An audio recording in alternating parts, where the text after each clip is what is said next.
Maka kembali lagi bersama kami di DG Financial. Kali ini kita akan membahas tentang saham keren. Ini PT Quantum Covera Investama. Dulunya ini PT Kresna Graha Investama. Dan laporan keuangan kuartal pertama 2024 sudah keluar ya.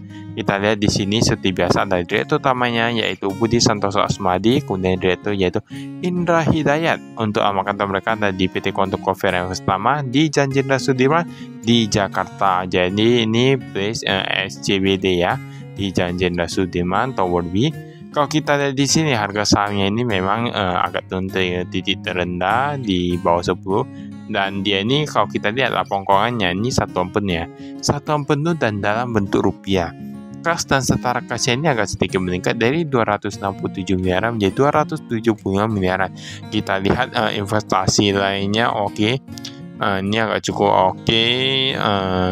Piutang usaha ini pihak ketiga kalau kita lihat ini meningkat ya dari 165 miliaran sekarang menjadi 245 miliaran. Pihak berrelasi oke, meningkat sedikit, dan total asetnya dari 2,9 triliun ya 2,9 triliun sekarang menjadi 2,8 triliun. Berarti terjadi penurunan aset. Dan jika dilihat dari sini, investasi saham ini agak sedikit berkurang juga, 844 miliaran menjadi 840 miliaran. Tapi nanti kita lihat apa yang bisa kita temukan. Untuk hutangnya, utang bank jangka pendek agak sedikit menurun. Oke. Utang usaha di sini pihak berrelasi menurun 184 miliaran sekarang menjadi 179 miliaran. Saya cukup bagus sih kalau kita lihat di sini. Ini utang lain-lain. Utang lainnya pihak ketiga, pihak berrelasi masih oke lah ya, semua masih oke. Nah, tapi nanti kita lihat gimana dengan ekuitas, perbandingan ekuitas dan perbandingan hutangnya sendiri. Nah, ini pun ada disebutkan untuk bagian hutang jangka panjang yang dalam jatuh tempo. Nah, kita langsung lihat saja total hutangnya dari 829 miliaran sekarang berkurang menjadi 808 miliaran. Berarti ini ada penurunan kurang lebih sekitar 21 miliaran. Nah, kita lihat apakah ekuitasnya itu meningkat ataukah menurun. Kalau memang dia menurun, apakah memang kurang lebih sekitar 21 miliaran atau gimana? Nah, kita lihat ya. Ini ekuitasnya sendiri. Nah, baiklah, kita lihat di sini ekuitasnya ini dia menurun. Nah, tapi setidaknya penurunannya tidak sebanyak dengan penurunan hutangnya ya. Jadi kalau kita lihat di sini penurunannya itu paling sekitar 10 miliar, masih cukup oke lah ya. Kita perlu lihat bagian labanya juga. Tapi setahu kami ini kayak masih rugi ya nih ya. Untuk yang beberapa tahun sebelumnya. Untuk pendapatan neto 3,5 triliunan. Wah, ini angkanya sebenarnya cukup banyak sih. Nah, tapi sekarang sudah menurun jadi 2,2 triliunan untuk laba rugi usahanya. Nah, kemarin saja sudah minus 18 miliaran. Nah, sekarang menjadi untung 3 miliaran untuk yang laba usaha. Jadi kita kan belum tahu ada bebannya, ada pendapatan lain-lain, gimana. Nah, itu perlu lihat lagi. Namun kami mendapatkan sedikit apa ya? Kalau kami lihat di sini kayaknya mereka sedang efisiensi ini ya.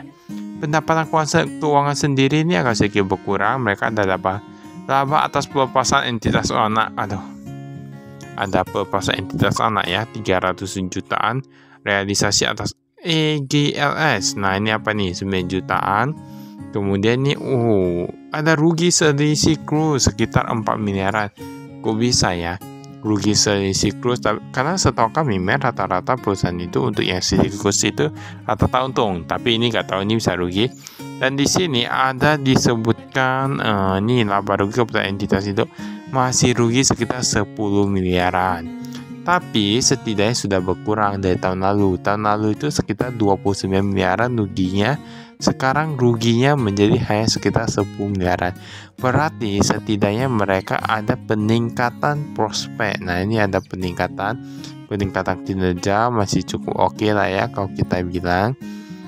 Daripada sebuah perusahaan itu tidak mengalami peningkatan ketika perusahaan itu semakin kecil atau agak santur, maka ada peningkatan ini kan lebih bahaya. Ini di sini kita lihat penerimaan dari pelanggan ini agak sedikit menurun, memang karena penjualan menurun. Ini 3,5 triliunan sekarang menjadi 2,2 triliunan. Penerimaan dari dividen, wah mereka ada dapat juga. Berarti ada investasi di saham nih, ekuitas ya. Ini dari 2 miliaran menjadi 1,5 miliaran. Pembayaran kepada pemasok dan karyawan, wah ternyata menurun juga dari 3 triliunan atau 3 miliaran ya, menjadi berkurang paling 20% atau berapa. Nah kalau kita lihat di sini, ini ada arus kas dari investasi. Jadi sebenarnya gimana ya? Kalau kita lihat ini memang mungkin kendalanya karena perusahaannya masih rugi. Tapi kalau dia masih bisa bertumbuh setahap demi setahap masih oke lah ya. Walaupun memang kita masih tidak bisa dipungkiri untuk yang penjualannya itu menurun agak cukup drastis menurut kami. Nah di sini kita bisa lihat kepemilikan sahamnya.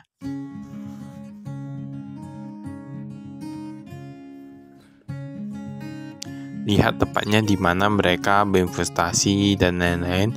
Ini bisa dilihat di sini ya, di laporan keuangannya. Nah yang ini kita lihat kayak itu banyak perubahan, tapi ini memang ada juga yang seperti PT Buana Aga Cipta dulu ada 51%, sekarang udah gak ada. Jangan-jangan masuk yang tadi yang kita lihat ya, yang baris yang katanya penjualan dari entitas sana atau gimana itu.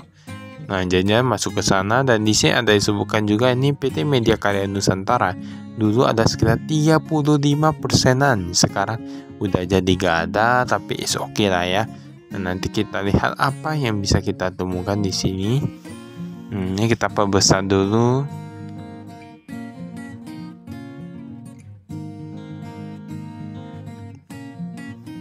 Nah, ini kayak agak cukup panjang laporan keuangannya, sampai 200-an lembar. Nah biasanya itu paling banyak 100-an lembar saja, nih sampai 200-an lembar. Nah tapi kemarin itu sama pada yang paling banyak itu kami lihat kayak panin finansial kayaknya.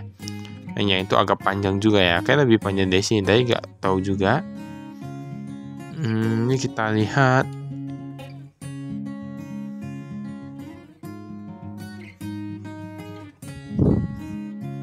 Nah, ini piutang lain-lain. Kita cari yang kas dan setara kasnya dulu.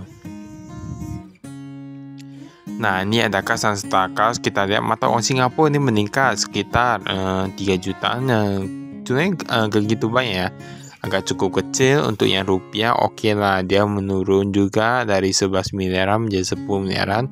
Tapi kalau yang kita bicarakan saat ini ada cash on hand, yaitu kas yang di tangan. Belum lagi yang kas di bank. Kalau kita lihat kas di bank ini mereka paling simpan di Bank Sentral Asia. 96 miliaran menjadi 70 miliaran, dan totalnya ini yang di bank ini dari 255 miliaran menjadi 189 miliaran. Ada juga deposito berjangka. Wah ini bahkan baru tambah nih di Bank CMB yen Jepang. Ada apa dengan yen Jepang? Nah mungkin untuk beberapa pihak mungkin tahu lah ya, ada apa dengan yen Jepang. Ketika mereka taruh deposito seperti ini, tapi kemungkinan besar mereka punya mata uangnya atau gimana gitu. Di sini ada disebutkan investasi lainnya. Pada efek ekuitas dari 184 miliaran sekarang menjadi 183 miliaran. Efek utang, nah ini mungkin dari setika utang, obligasi dan lain-lain gitu. Nah 131 juta menjadi 900 juta. Tapi kalau kita lihat di sini memang peningkatan paling banyak itu ada di efek utang. Bahkan kayak efek utang yang meningkat aja ya. Ya efek ekuitasnya menurun 22 miliar menjadi 15 miliaran. Nah ini memang ada beberapa instrumen investasi yang mereka taruh di sini. Nah ini kita bisa lihat di sendiri. Tapi kok saya menganggap ya, ketika ketika saham itu mereka buka jadi bisa di bawah 50, banyak juga saham yang dia langsung jatuh hingga menyentuh angka yang hampir angka terendah dalam sejarah. Ini kita bisa lihat. Nah ini apa nih? Nama efek biaya perolehan.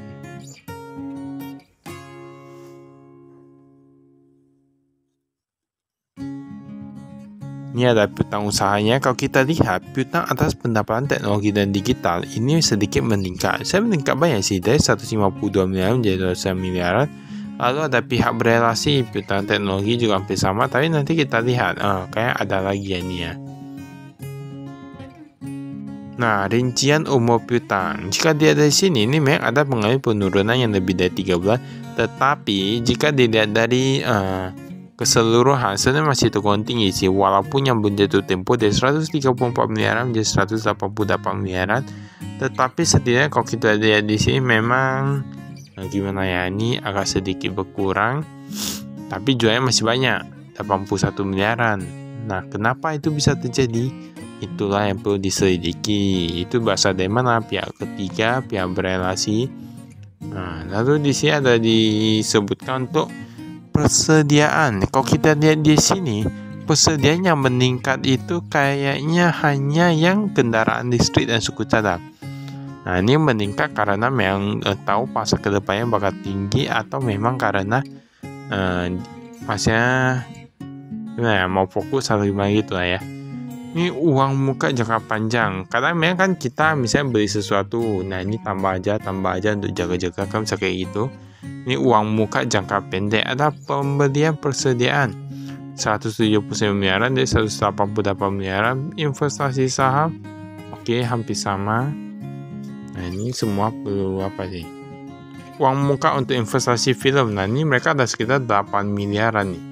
Dan kayaknya jumlahnya nggak ada berubah. Tetapi yang uang muka pengembangan game dan earning ini agak sedikit ini menurun 787 jutaan menjadi 728 jutaan. Tapi uang muka modal kerja semua rata bisa sama.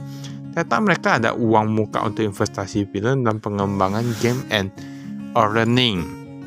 Nah, ini perlu kita lihat juga ketika semua orang mengatakan bahwa yang dulu mengatakan bahwa saham teknologi kemudian naik, ujungnya turun juga. Nah, ini perlu diperhatikan, jangan sampai nyangkut begitu dalam, karena kita kan nggak tahu kapan market itu mencapai posisi tertingginya, di mana sebelum mereka mulai bosan. Di sini bisa dilihat ya untuk yang kepemilikan sahamnya berapa persen.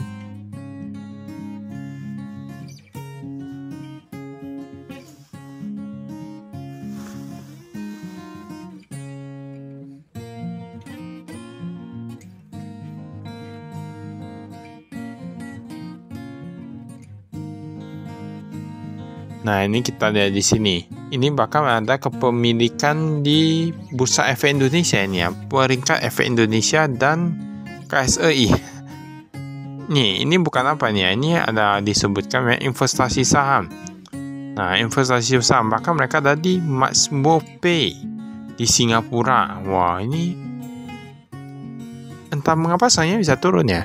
Tapi ini mereka ada di Entomo juga. Entomo di jasa di Singapura aja, jasa pengiriman tadi ya. Nah, ini tampaknya ini agak cukup bagus sih untuk investasi saham mereka. Bahkan tadi bursa efek, BRI, KSEI itu mereka ada kepemilikan saham juga loh, karena dari investasi saham. Nah, inilah yang perlu kita telaah. Apakah ini bisa menjadi peluang yang bagus? Apakah saham ini bisa menjadi peluang yang bagus, ataukah memang ada sesuatu di baliknya yang mengakibatkan harga sahamnya turun secara drastis? Tapi kalau mau kita bilang, saya bayangin juga saham yang harganya turun secara drastis gak bisa dibilang. Mungkin pasar lagi sepi atau gimana. Nah, ini ada apa nih? Modal saham. Kalau kita lihat dari sini, ini yang paling tinggi ada PT Kresna Prima Info sekitar 14,57%. Asuransi jiwa Kresna 13,77%. Ada sisanya masyarakat. Memang masyarakat ini sampainya kalau kita lihat ini agak cukup tinggi, di mana angkanya mencapai 71%-an, padahal yang lain itu hanya sekitar 14%-an, 13%-an. Nah, ini kita bisa lihat ya di sini teknologi dan digital pendapatannya itu. Mereka pendapatannya itu ini paling banyak yang di teknologi dan digital, sedangkan keuangan dan investasi malah minus. Nah, padahal menurut kami memang ada beberapa orang yang dibilang finance itu lebih bagus, tapi memang ada juga yang dia dibilang industri lebih bagus, gak tahu juga ya, tergantung masing-masing dari takdirnya keberuntungannya di sini tidak juga. Ini adalah teknologi dan digital. Kita bisa lihat untuk yang paling tinggi ini dari mana nih? Penjualan agregator produk digital. Tapi kita lihat yang paling penting itu yang peningkatan. Di mana software as a service dia meningkat dari 16 miliaran menjadi 37 miliaran. Kemudian yang lainnya oke lah dia menurun. Tetapi software as a service dia meningkat. Pelayanan software itu seperti program dan lain-lain. Nah, ini saya cukup bagus nih. Tapi masalah perusahaannya yang masih rugi ya. Ini ada beban pokok pendapatan, beban usaha dan lain-lain bisa dilihat di sini. Dan di sini ada pembelian yang melebihi 10%. Ada PT Telkom, Indosat Ooredoo. Tapi kalau kita lihat di sini, PT Telkomnya ini menurun, bahkan yang Indosat Ooredoo ini malah meningkat. Ada apa ya? Mungkin ini perlu dipertanyakan apakah ada supplier lain ataukah memang harganya lebih bagus atau gimana. Di sini ada disebutkan untuk beban-bebannya. Bebannya ini tampaknya memang melakukan efisiensi. Kita lihat di mana kepegawaian menurun juga, umum menurun juga. Utang atas pendapatan teknologi.